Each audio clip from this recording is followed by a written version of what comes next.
Бул окуя сизди кайдыгер калтырбайт деген ниеттебиз. Бул окуяга жада калса кино дагы тартылган. Сару аттуу өспүрүм Индияда төрөлгөн. Бирок үй бүлөсү жардылыкты кечиргендиктен жаш өспүрүм дагы иштөөгө туура келди.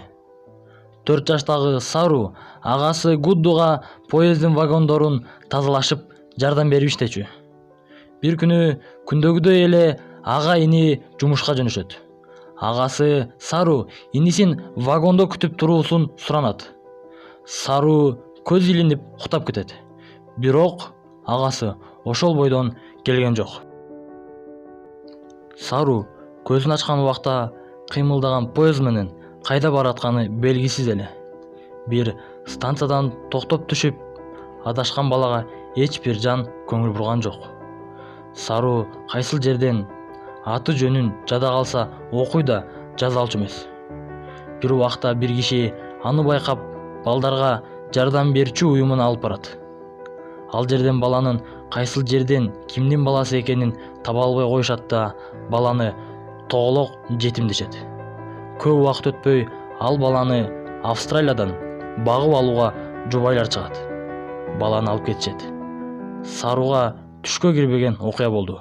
Таза кийим, тамак, чоң үй бүлө эми эч качан кара жумуш эмес. Өз энеси болгон тапкан ашын баласын табууга жумшайт. Ошол убакта Саруда билим алуу, ойноо. Сарунун бөлмөсүндө Индиянын картасы илинип турчу. Окуучу, өспүрүм, жигит болду.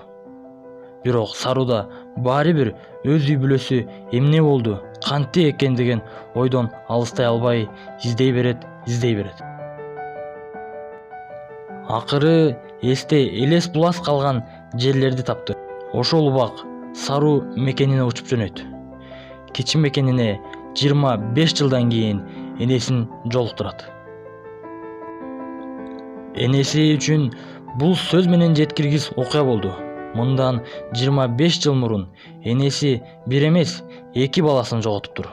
Агасы Гудду Саруну таштап кеткен жок. Ал инисин издеп жүрүп, поезддин алдында калыптыр. Азыр Сару Австралияда иштейт. Энесин ай сайын кем каршыларын каралашып турат. Энеси кымбат оюнчук алып бере албаса дагы энелик сүйүүсүн берген.